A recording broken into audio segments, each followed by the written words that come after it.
Hello, hello everyone. Good evening, good morning, good afternoon, wherever you are in the world. Thank you very much for joining us for another Novation Livestream. And for this edition of the livestream, we've got a really special guest come along for the evening, as it is over here in Brighton in the UK, Mr. Nick Bookman. Hello. Hello. Thank you for having Chris. No problem. It's great to have you here, Nick. Nick is a really good mate, but also a very esteemed colleague as well. And as we've hit 30 years of Novation, we decided we'd do a little something special this evening, a Meet the Makers edition of the live stream, and asked Nick along. So, Nick, just I suppose maybe a little introduction from yourself would be quite good. So, can you explain to the good folks out there kind of who you are and what you do at Novation? I'll try my very best. Thank you. My name's Nick. Yeah. I've been with Novation for the best part of 20 odd years. Mm-hmm. And I'm an electronics engineer. Right. And contributed to several of the products in recent years. Yeah. That's my thing. Fantastic. So, yes, I mean, at 22 years, I think it is, you've been with Novation, is that right? Yeah, I joined in 2000. Yeah. I did disappear. I had a little segue for 18 months or so. A sabbatical. But then came back in 2007 and I've been with Novation since. Fantastic. Yeah, that's great. So I guess in all that time then, since, 2000s, I mean, there's been a lot of instruments and a lot of things made since then. And so, you explained you're an electronics engineer. Kind of what does that entail? Kind of how does that fit in with, with the sort of things that we've got in the room around us? Okay, well, on what we've got around us is a lot of synths. Yeah. It's not the only thing that Novation make. Of course, yeah. We also obviously do controller keyboards and launchpad grid controllers, circuits, where we marry the two together. And the electronic side of things is making the circuits to produce the goods. But also there's firmware, low-level firmware that will need to go on those as well. So looking after both aspects of those. Really. Okay, so sort of PCB design and that sort of work? PCB design, for these, an awful lot of PCB review as well. Yeah. Coding, reviewing code, that sort of thing. Yeah, all the kind of the really geeky stuff that kind of happens in the background that goes into making these instruments what they are, I guess. Yeah, fantastic. And how did you get into electronics engineering? How did that happen? I have a background. I did a degree in physics. Oh, okay. Many years ago, physics with acoustics. Right. And I've always been passionate about synths. My love for synths sort of came up through listening to music. Yeah. And my brother was a big influence. Mm-hmm. He got into making music and pestered mum and dad for a keyboard, which I promptly nicked from him, really. Yeah. And it coincided with doing GCSE technology and doing a project for that, to making a little effects unit. Oh, wow. And from there, I came across my very first proper synth, which was an SH101. Excellent. Which was purchased second-hand in 1988. Oh, okay. Yeah. Wow. Actually, I think is that the one that you showed me the receipt for? It was, yeah. And in 88, how much did it cost you for a... £125. Yeah. Fantastic, yeah. It'd be pretty difficult to get hold of an original one of those at that price today, Absolutely. I guess. Yeah. The lovely thing about that receipt is it says...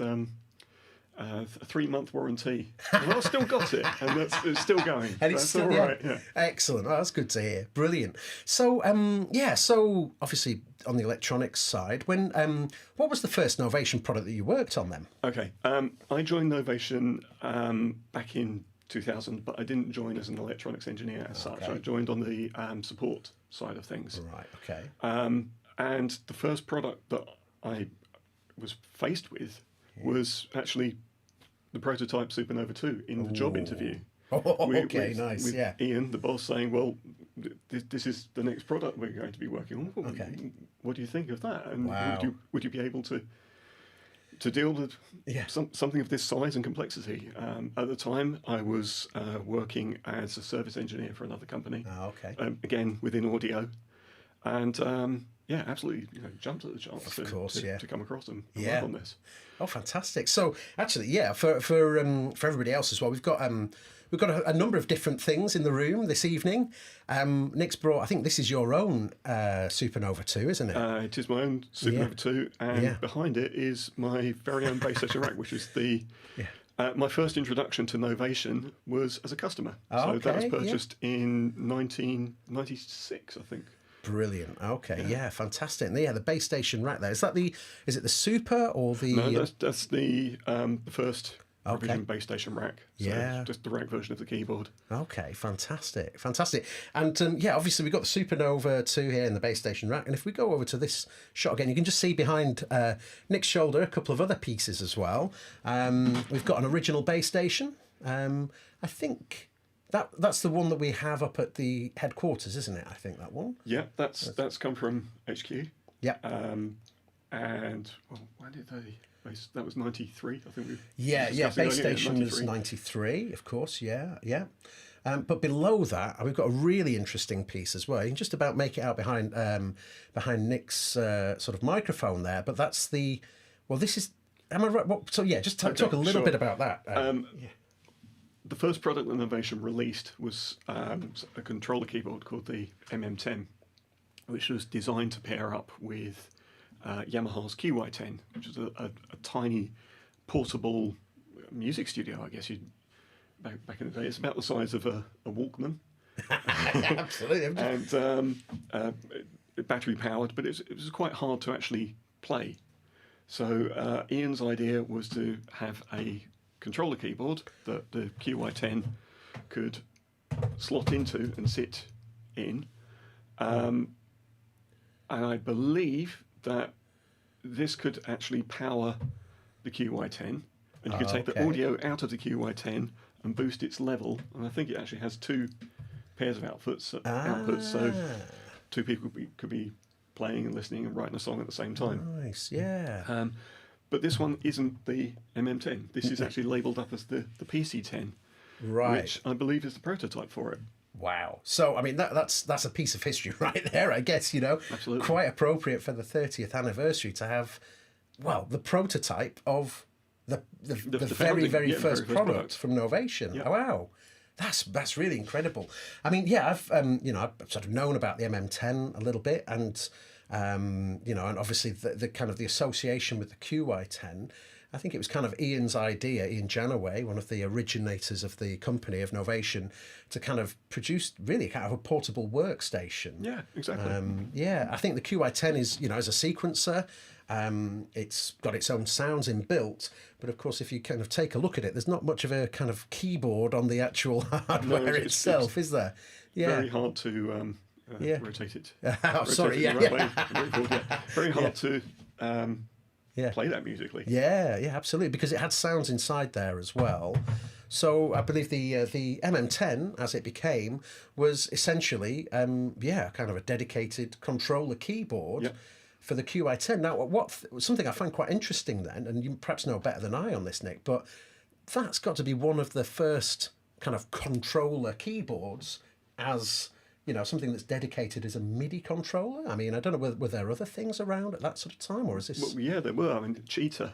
Of course, who made some musical equipment. Yeah. But their main thing was making computer peripherals, really. Right. Okay. And they had a range of controller keyboards. Uh-huh. Remember seeing those advertised in Sound on Sound pretty much every month. So there's those. I believe Oberheim also did a controller keyboard, but I'm not sure where that sat in on the controller keyboard timeline. Okay, understood. But right. Controller keyboards back then were quite different to what they are today. Well, I guess so. Yeah, I mean, even in '92, it was kind of quite a different environment back then, wasn't it? I suppose. Yeah. So but that's fantastic. I was quite an honour to have the prototype of the original Novation product here in the room. And then, as we say, sort of directly above it was pretty much the second product from Novation. which is the base station, the original base station. Oh, hang on, let me just get my fancy gimbal camera thingy. Oh, sorry, yeah, it's a bit of an unusual setup this evening because of, because we've got two people in the room instead of... It's a very cosy room here, I have to say, but so base station, the original base station, and I mean, what's really nice for me is to have that in the room as well, but right next to the current iteration, the latest iteration, actually that's the special edition, that's the AFX station.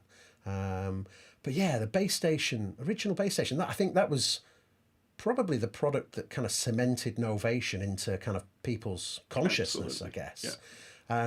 Yeah. I mean, it's a mono synth, it's analog. Have you got any sort of little thoughts on the base station and kind of where that came from? And I've had some conversations with Ian about it, actually.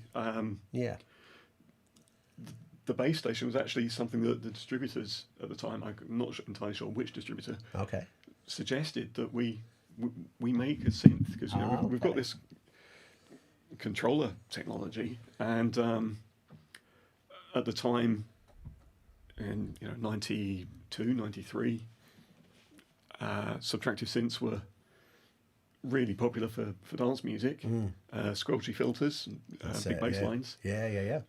And Ian was good friends with Chris Huggett. So of course, yeah. Ian had also had experience designing synths. As well. In fact, we mentioned Cheetah. Ian designed the Cheetah MS6. No, I didn't know that. This is great. I'm learning a load of great stuff tonight as well. Yeah. Right, okay.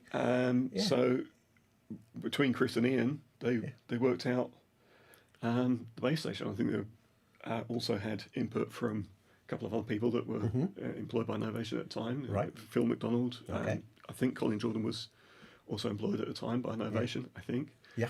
To marry a DCO, get some patch storage in there, digital control of the analog sections. Right. With Chris's filter. Yeah. So am I right in thinking then that the filter in the base station was kind of based on the original design that Chris Huggett developed for the Wasp back in 1978? Essentially, yeah. Right, okay. It's still that classic state variable design. Yeah. Is that an OTA-based filter in base station as well? Yeah, it is. I can't remember exactly off the top of my head. It's probably to CA 3080s, I think. Right. Okay. Yeah. Nice. And I guess the base station came at probably just about the right time as well for, when it arrived, it was the right product at the right time as well. Because again, early 90s, acid house had pretty much established itself. Now, you do hear a lot of people saying that the base station is, and I think this is a little bit unfair, people call it the sort of the poor man's 303, and I don't think that's fair at all, because it's actually considerably more powerful a voice, I would have thought, than the 303 in some respects. The base station was marketed for a sort of new monosynth at the time, and very much to get that sort of squelchy 303 acid sound. Yeah. In terms of stacking up against the 303, it is a different sound. Yeah. But the base station has got 2 oscillators, patch storage. It's limited patch storage on the original base station keyboard. It's got 7 presets and a manual. 7 presets, brilliant. But that was expanded with the bass rack and considerably with the super bass rack as well. Okay, right. When the super bass came along, then that got bumped up from 2 oscillators to 2 oscillators plus a sub plus a noise generator, which is more like an SH101, and that got distortion, and it got a chorus as well, and things really started to expand out in its sound. Yeah. So in that respect, then of course, we're talking about the base station. This is the keyboard, the original base station, and then the base station rack, which is the one that you've brought along as well here. Which is obviously a rack. I guess that's like the rack version of the base station, but as you say, with some extended patch storage? So I think this one's got 40 presets and space for 60 user sounds. Okay, so 100 in total, something. Yeah. And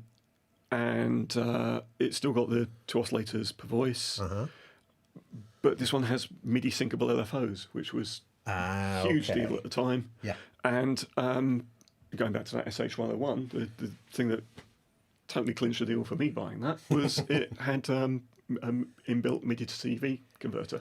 Oh, right. Fantastic. Now, I mean, even today, that's just something that, you really kind of crave for as well. I mean, MIDI to CV converter. And that was part of the initial rack as well. That's fantastic. Oh, brilliant. And also another thing, I guess this is with in view to the base station as well. Am I right in thinking that the controls, the pots on the top there, also spat out CC messages? So it sent out controller data? On the base keyboard, yeah, certain of them did. Okay. It wasn't all of them. Right, okay. Obviously, the main ones did, which I think was the filter frequency, resonance, mod depth, and I think it was the envelope controls. Okay. On the bass rack and super bass, then pretty much every control had a MIDI CC associated with it.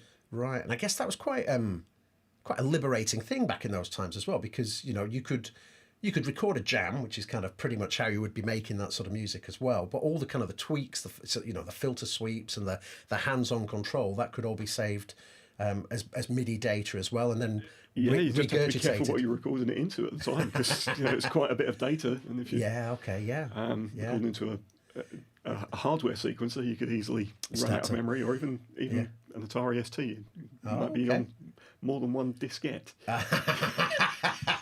Imagine loading your sequences in halfway through, sort of thing. Yeah, fantastic. But yeah, so I mean, I think really the base station, as I say, kind of cemented Novation into being a solid British synthesizer manufacturer. Yeah. And then after the base station rack, we get the super base station, which was another rack as well. Yes. And that was the one you mentioned that came with like a third oscillator, which was a sub oscillator, I guess. It was the sub oscillator. Sub oscillator and noise source in there. Yeah. And a noise as well. Yeah. And then beyond that, where did things start to move after the super base station? Well, in fact, I'm not sure if it's between the base station and super bass, but there was the drum station. Okay. Yeah. That was released, which was a rack emulation of 808 and 909. Okay. Yeah.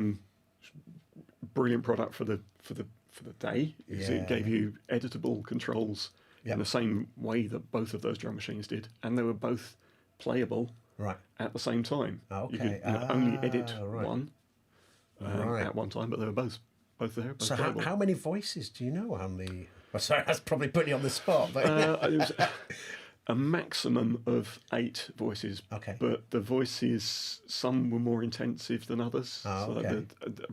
Remember the 909 toms would eat up a lot of the DSP power, believe it or not. Right, yeah. So you could run out of polyphony with the drum station. Okay, yeah. But I mean, 8 kind of voices, that's enough for any kind of drum program, I guess. Yeah, on the whole, it was enough. Yeah, fantastic. And then, of course, the A station as well. Was that was a little bit later? That was a bit later, yeah. Okay. Yeah. And that kind of marked, I suppose, I suppose you could kind of think of it as a bit of a change in direction from the synth design, or was that because that was kind of a purely digital instrument, wasn't it? Well, before the A station came the Nova and Supernova series. Right, okay. That's where these fit in. Okay, right. Well, I mean, we've got the Supernova 2 here, and as I say, this is yours. I mean, this is the first product that you kind of worked on when you joined Novation. Yeah. Yeah, and that was from a kind of customer support. From support and supporting the factory as well. Yeah. So, I mean, what's going on with the Supernova 2 then? Because, I mean, I remember I was working up in a music store up in the northwest of England at the time, and I do remember the Novation stuff coming through, and every time it came through, getting quite excited. And I think I was telling you over some food earlier that we had a thing at the place where I was working called APRO, which was short for approval, which basically meant I could go and get a sheet of paper and go downstairs into the store and say, I want to take that home for a couple of weeks, please, and just fill out this form. And I walked to the store with well, I think if I remember correctly, I think it was a Supernova 2 that I managed to to procure for a few weeks, which was great fun. I mean, you know, it was it was a lot of fun to play with. But yeah, I mean, tell me a little bit about the Supernova 2. I mean, this is yours. I guess you should know it, and you worked with it as well. You should know it reasonably well. I do know this inside out, quite literally. Yeah, of course. Yeah, so the Nova line started, I believe, with the Nova laptop and then the Supernova. Oh, okay. Which was 97, 98, 99. Yeah. Supernova 2 was the next in the series of those. The big thing about the Supernova 2 was it's a digital synth, it's a VA, its voices are entirely generated by DSP. Right. So when you say the voices, I mean, are we talking about the oscillators and the filters? Yeah. Or okay. Oscillators, filters, effects, all the modulation, everything is calculated within the DSPs. Wow. And I guess, I mean, you know, talking about the time that this sort of came through, that must have been a lot of work for DSP chips at that time. There's a lot of DSP chips in these. Right, okay. In the Nova laptop, I think there are 6 odd DSPs. In the Supernova 2 basic model, there were 9 DSPs. Wow, okay. And you could add voice cards to those to increase the polyphony. Okay. What was the standard polyphony? 24 voices for the Supernova 2. Oh, okay. And you could take that up to 48 voices. Wow. It's 8-part polyphonic as well. That's insane, isn't it? I mean, that's... Multi-timbre. Yeah. So, yeah. It's happened. It's okay. These things happen. The amount of times I've messed up in a high stream is absolutely fine. Don't worry about that. But, I mean, that's quite incredible, isn't it? I mean, thinking back to that sort of time, 97-ish, was it? Or, sorry, 2000 for the Supernova 2. To think about the fact it's, you know, 8-part multitimbral, 48 voices... That's, I mean, even by today's standards, that's a huge amount, isn't it? And also, every part had its own effects. It's not its own sends to the same effect. Yeah. No, it's its own effects. Wow. Delay, reverb, chorus, distortion, pan. Wow. Okay. Different settings. Yeah. That's insanely good. I mean, we've got it here. We should probably play a few notes on it and make a few sounds with it. One thing that I found absolutely fascinating as we were setting everything up, Nick said, "Oh, just listen to this," and there's a demo button. Should we do the demo? Hit the demo button. Demo let's see. Okay. Yeah. Hopefully we've got the right part buttons to play. There we go. Here we go. Let's see. Fingers crossed this will work. Aha.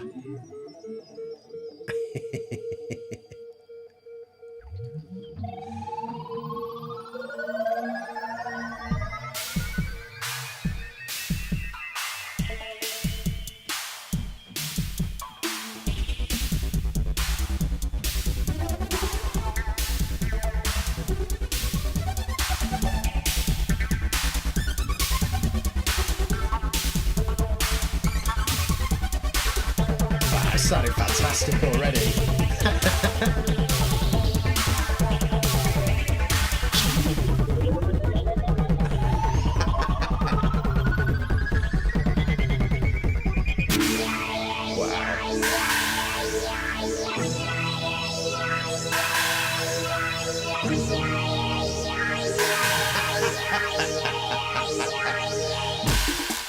Should we stop it there? I think, yeah. But I mean that's incredible, isn't it? And you can tell the multitembrality of it there. You know, there's lots and lots of stuff going on. I mean, drums, all sorts of kind of the drums weird are great in and here. wonderful patches. Can I take you through? Yeah, the drums please, here? absolutely. Okay. Let's have a look at it. Let's have a look. Okay, so there are 8 drum banks. Okay. 4 of them are pre-programmed in here. Okay. And you're used to the Aphex mode on base station, where each key can have its own synth patch. Yeah, exactly. It's the same with the drums on here. So, okay. although these are playable individually, there we go. Oh wow, yeah. So is that kind of doing the similar sort of thing as the AFX mode? Essentially, it's kind of there's a patch behind each of the keys there. Or? Exactly. So these are just synth programs emulating drum sounds. So I think it's bank C is far more synthy. Right. Okay. Synth oriented, but there's no reason why they have to be Yeah. Drum sound. You could put a string sound on one of them. Yeah, or yeah. A small group of notes dedicated to a pad sound or a melody and split it out that way. Okay, yeah. The only restriction there is that your drum bank goes through one set of effects. Right, okay. You don't have a separate delay and separate reverb. Or Gotcha, okay. for each of those And so, sounds. is it doing a sort of a strange program change thing behind there, or are they kind of stored as a kit, or kind of how does that work? I believe each time you send a note on, you send the coefficients to the DSP for what it's going to be doing. Okay, so sort of you've got a table of all the parameters, and they've got a specific value, and when you press a key, it's like, okay, switch the filter to this position, okay. Yeah, so pretty much like the AFX mode, I guess. Yeah. But yeah, that's fascinating. I mean, I had no idea that was on here back at that time as well.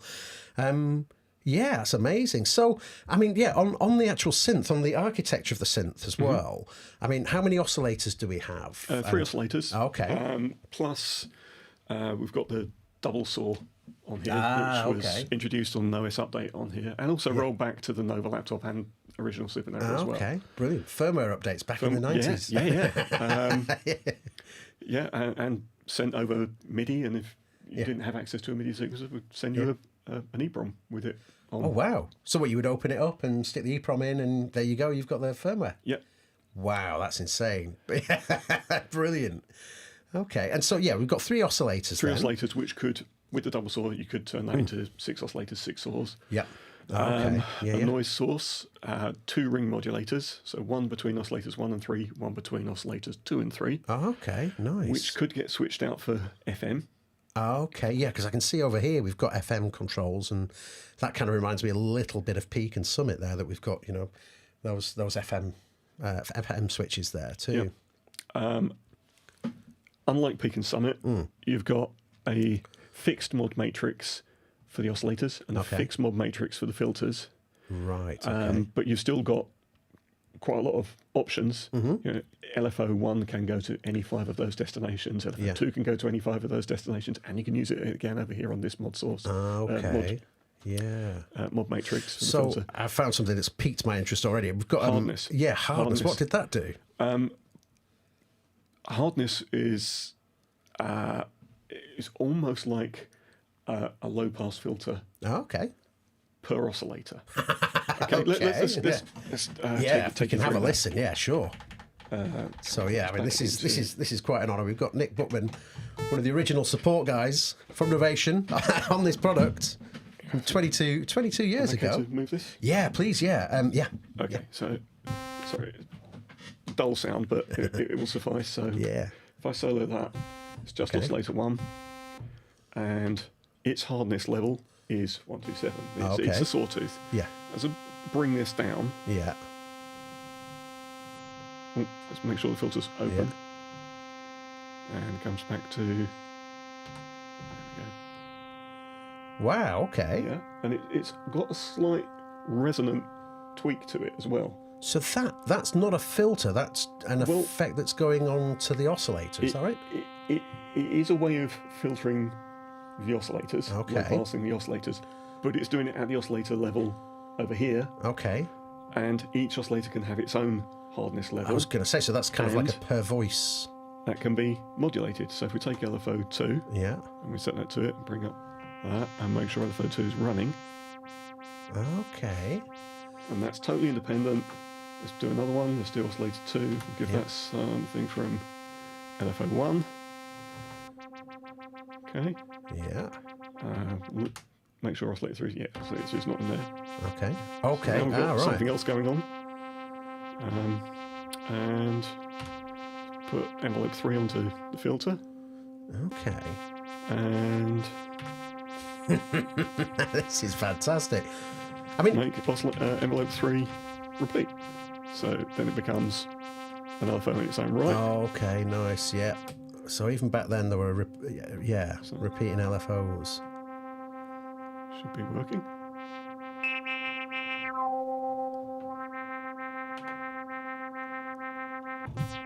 There we go. There we go. Wow. Okay. So that's that's not you. I mean, if you can see the filter is. Oh no, it's down a little bit, but still, it's mostly this hardware. It's the oscillator section that's really doing the hard work. Okay, that's fascinating stuff. And of course, because it's digital, there's a lot of kind of opportunity for doing stuff that you couldn't necessarily do with the analog side of things. I guess. I mean, in one of the interviews Chris did is once we went into digital, that was it. The world's your oyster. You do what you want. Yeah, of course. Yeah. I mean, obviously we've mentioned Chris a few times. I think we should probably have a little moment to think about Chris as well, because I know he's a very good friend of yours. He was a good friend of mine as well, and. Yeah, I mean, it was pretty tough a couple of years ago when we got that news about his passing, and really sad. But I mean, his legacy here is just immense. I mean, right the way through, obviously, from the original. We've got the base station there. That was his first kind of work with Novation. But even prior to that, I mean, he'd been doing some pretty legendary stuff. Absolutely. He worked with electronic dream plants.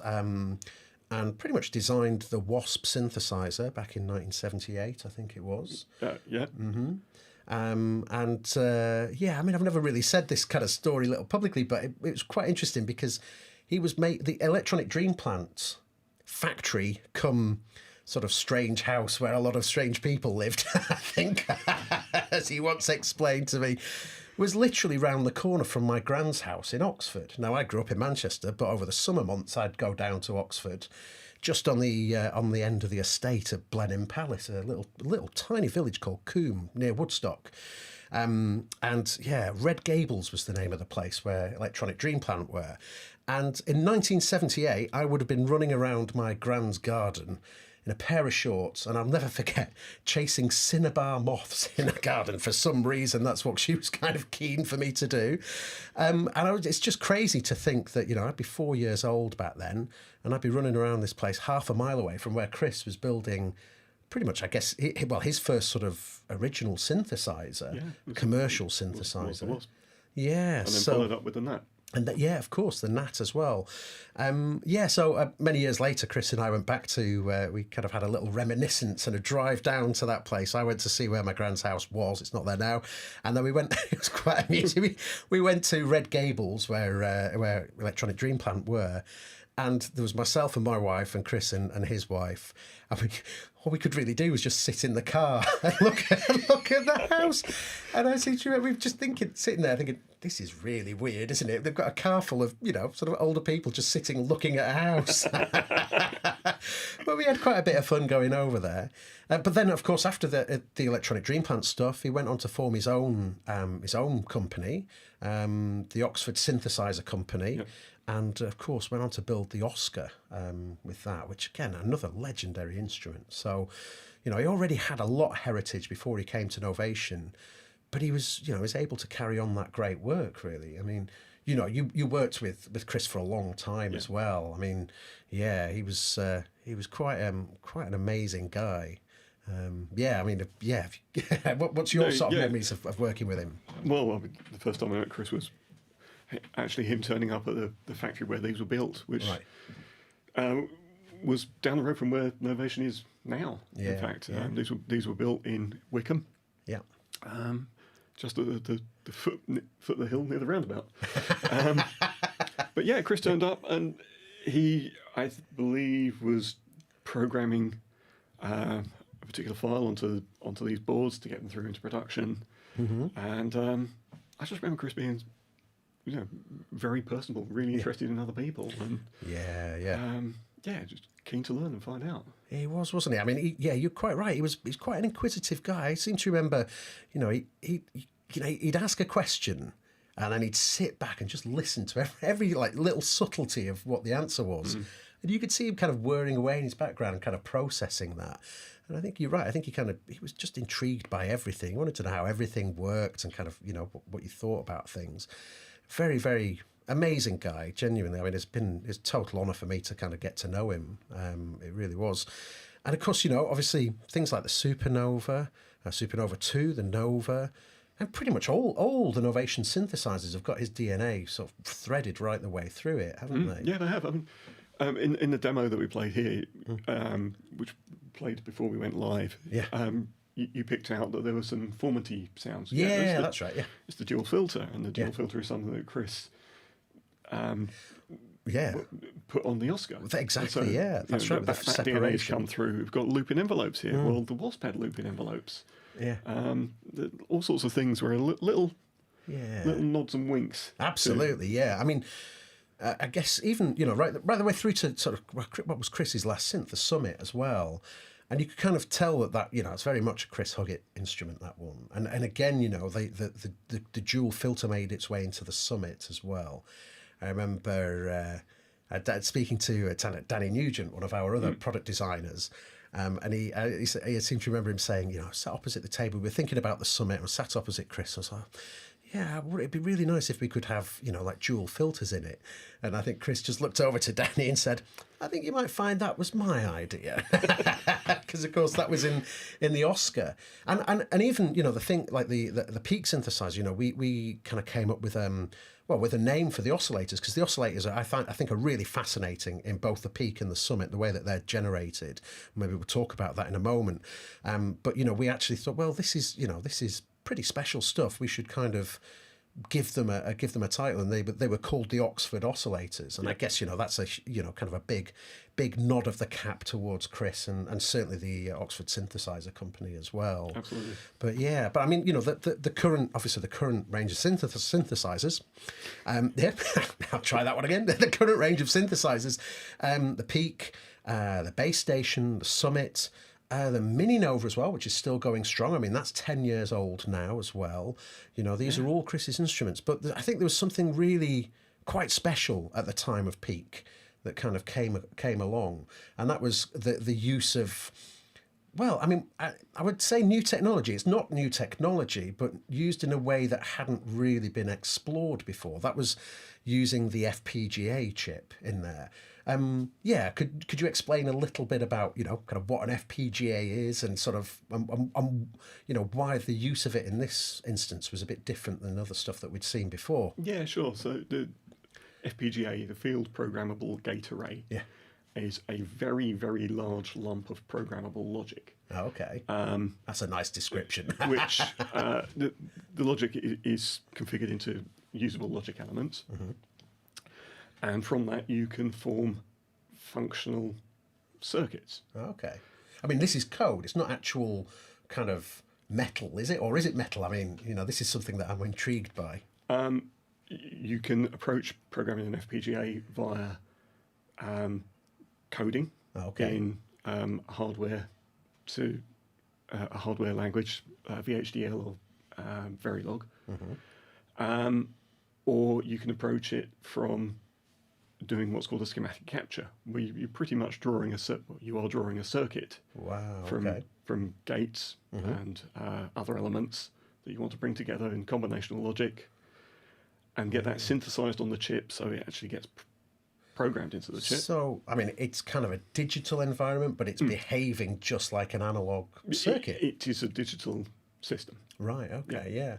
And so, I mean, obviously FPGAs had been around for a while, and I think there were some synthesizers using FPGAs as well, but not in the way that really Chris kind of harnessed. Well, there have been FPGAs doing synthesis, but that's really more like signal generator type synthesis. Okay. Yeah. Direct digital synthesis. Okay. Chris had the idea taking an FPGA and actually making a synthesizer, subtractive synthesizer, the oscillator heart within the FPGA, because you got, if you did it right, very high resolution oscillators. Yeah. And the way that Chris did it, you don't have to worry about traditional sample rates. Okay. Yeah. All of the aliasing. Yeah. Byproducts. Yeah. Completely outside the audio spectrum. Right. So you don't have to do special measures to filter those out. Yeah. Which can lead to some artifacts. Okay. Right. So, I mean, in that respect, just kind of sort of understand what that actually means is when you're working within, for example, with DSP stuff, you have to have, well, you'll need a digital to analog converter in there. You know, we've got analog ears. We need to be able to hear what's being produced in the DSP. And we can have a phenomenon called aliasing with certain sample rates. So if your sample rate isn't high enough, when you kind of go up to the upper registers with the oscillators, you get kind of almost that sort of a backwash of the sound coming back. It falls back because you haven't got enough points to recreate your original waveform, or the waveform that you want to recreate. Okay, yeah. And so the difference being then with the way that Chris approached this with the FPGA, because we weren't working within traditional sample rates, we were working at, well, I mean, pretty insane kind of clocking speeds, really, for oscillator production, I guess. I mean, I think it's 24 megahertz, which is... I kind of always use this as, and I've probably said this in a live stream before, but, you know, when we think about kind of a sine wave, and let's say you've got, you know, a sample rate of 44.1, which is not uncommon in synthesizers. For every second of that sine wave, there'll be 44,100 little steps basically drawing that sine wave for you. With the peak and with the summit, you've got 24 million steps in that 1 second, drawing the same, well, you know, not the same sine wave, basically a far, far higher resolution sine wave. I mean, I think for me, I remember when we were both at Super Booth when we announced Peak, and actually, Chris came out as well to Super Booth. That was quite a week, actually. But that's for another time, of course. I mean, I kind of remember sitting there and just thinking, well, I mean, these are the highest resolution commercially available oscillators that, you know, you can get in a synthesizer. And, you know, in terms of the way that they're producing their sound, they're as close to analog as you can ever get, really, from, well, certainly in my world, you know, knowing what I know, you know, that you would ever get to kind of traditional analog oscillators and the pure generation of the waves from those. And I think that was, for me, I just felt like that was a really very special moment. There are three key elements to the FPGA. Okay. One is, you're quite right, the high res that we generate the oscillators at. Yeah. Chris generates the oscillators at. The second is using single bit stream. Of course, output. yeah. And the third is using a single bit output as a DAC for controlling all of the other analog signals. Okay, yeah. Of which there are many. Well, that's right. So, I mean, maybe could you just explain a little bit what kind of a single bit kind of approach is? And that's a massive topic, but kind of in layman's terms, perhaps. Yeah. Okay. So, with say a traditional synth like this, it's 16-bit, 20-bit, 24-bit. Yeah. That's the number of. It describes your resolution. Yeah.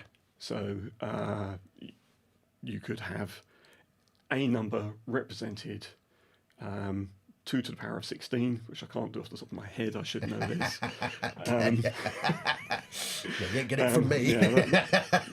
Your number can be anywhere there. But with 1 bit, you have got on or off, one state that something can be. With the DDS output, the trick is to do it fast enough that you're averaging the state of that signal. Okay. And this is how Super Audio CD used to work. Of course, yeah. So similar kind of idea, DDS system. Right, okay. And so kind of the result of that basically means it's kind of a DAC, but it's not. Is that right? Or yeah. So your reconstruction filter gets massively simplified. The FPGA is acting as the DAC with just very simple electronics to convert that back into an analog signal. Yeah.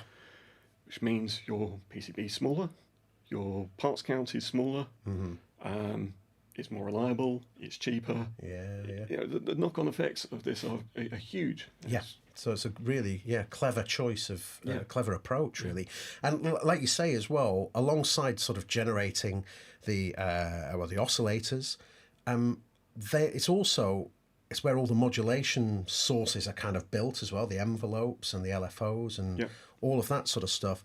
But equally, all the control over the analog aspects of the Summit and the Peak as well, of which, as you say, there's lots. I mean, if we think about Summit, it's a 16 voice polyphonic instrument with 3 oscillators. But that, by it being 16 voice, that means we've got 16 filters in there. Well, no, because they're stereo, so you've got 32 filters in there. Thank you. Right. Okay. So they need to be controlled as well. And so it's 32 filters, but each of those filters is a dual filter, so you've got 64. So potentially 64 filters in there. Yeah. Wow. Okay, that puts it into perspective, I guess. But if we were doing that kind of in a traditional sort of analog way, you'd still need the processor to run through a digital to analog converter to be able to actually manipulate and modulate those filters, for example. So then you're into a sample and hold circuit from one DAC, but for something like Summit, I dread to think how many DACs you would actually need.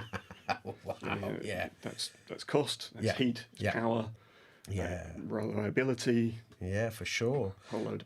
Yeah, so, obviously the FPGA is there generating the oscillators, do a great job at doing that, but equally, it's actually a really clever choice to be able to drive the analog parts of the architecture as well. Yeah. And then to cap it all, the FPGA is also doing all the effects. Yeah, absolutely, yes. That was a good choice, yeah.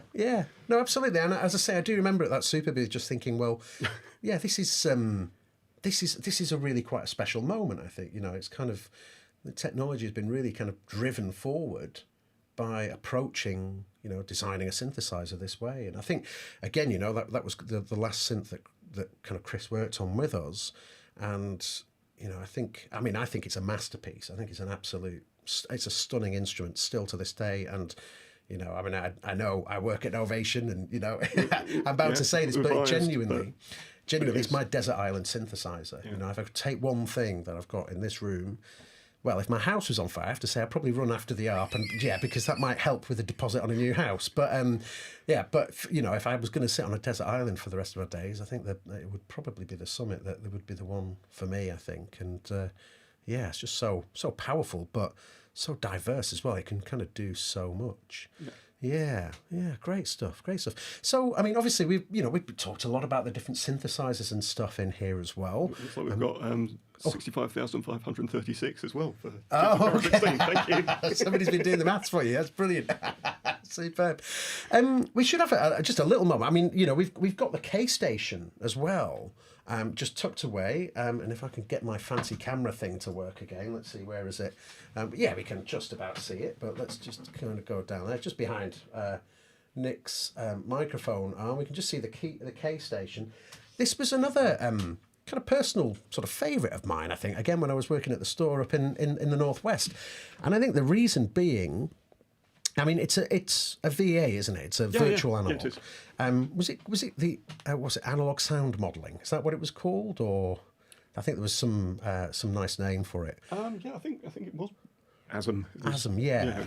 That one's got ASM on it, yeah. Analog sound modelling, yeah. So virtual analog, digitally generated, but kind of the shapes that we kind of used to from analog circuits and that sort of thing. But I think for me that the great thing about that was the kind of the simplicity of the layout. Yeah. And I think and the voice. Yeah.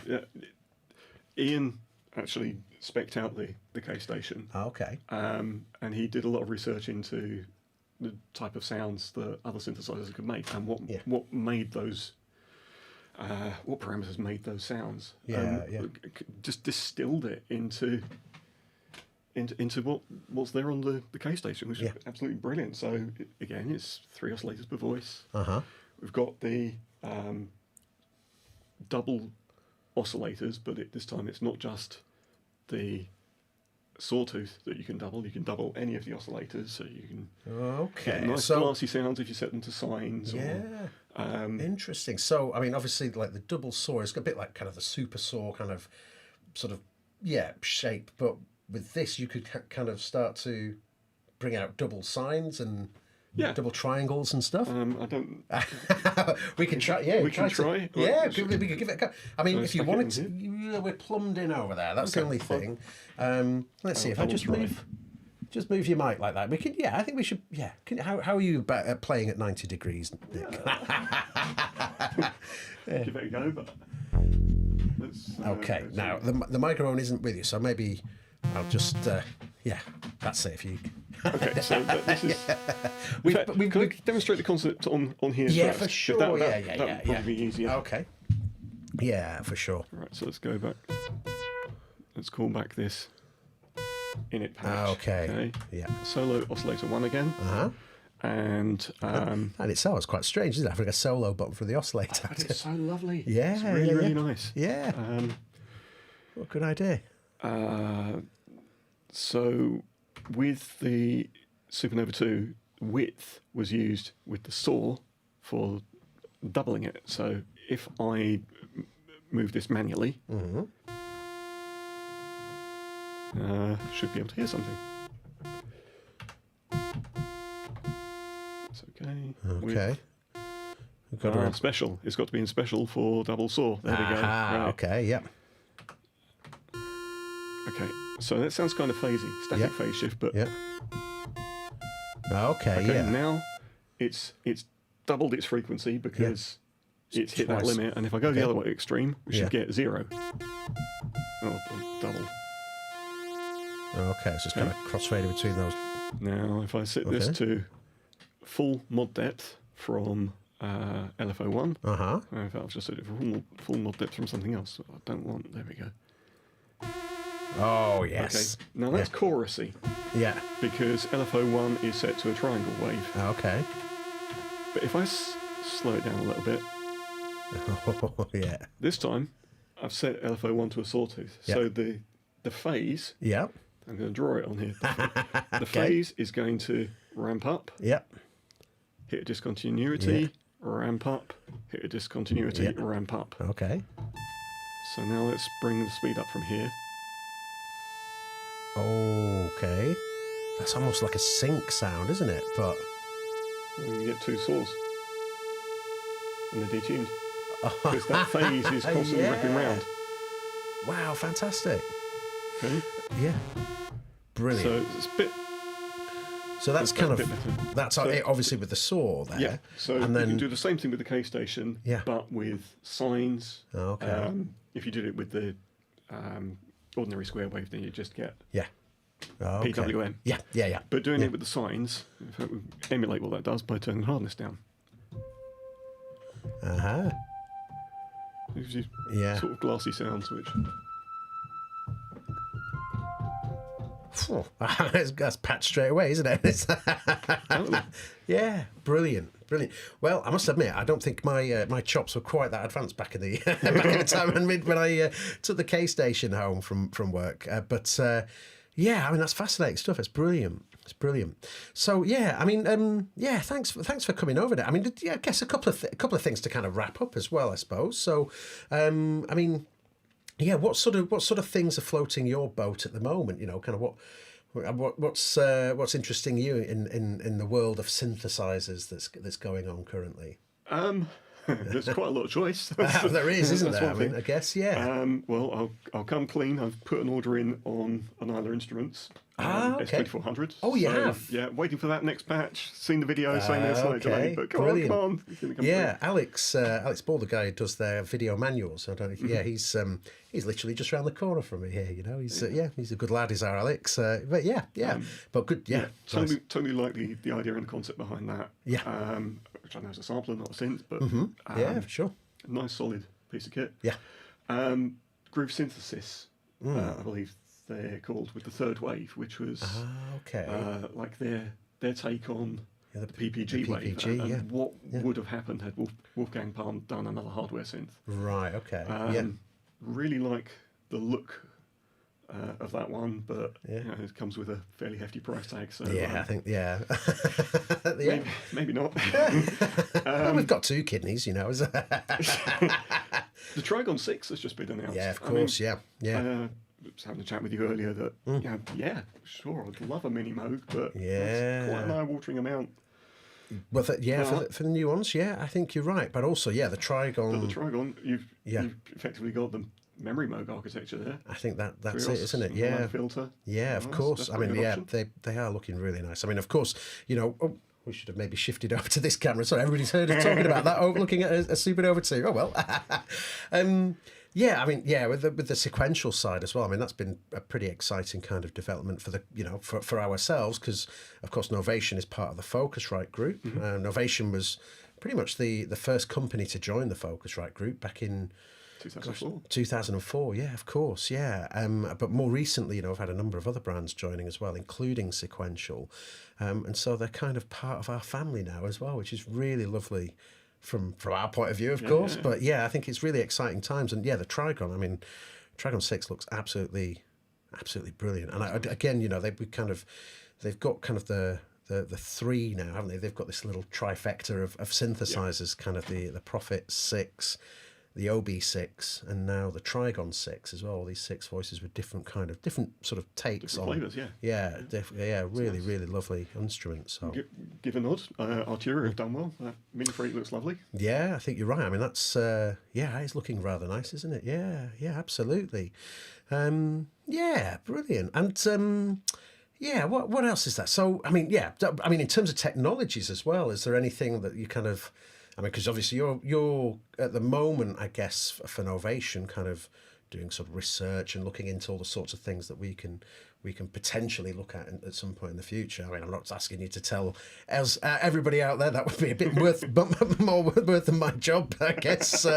Perhaps we shouldn't say that. But I mean, in terms of sort of things that are going on out there in sort of technology, is there anything that's kind of catching your eye in that respect? Or well, it's an interesting time, isn't it, with synths in general.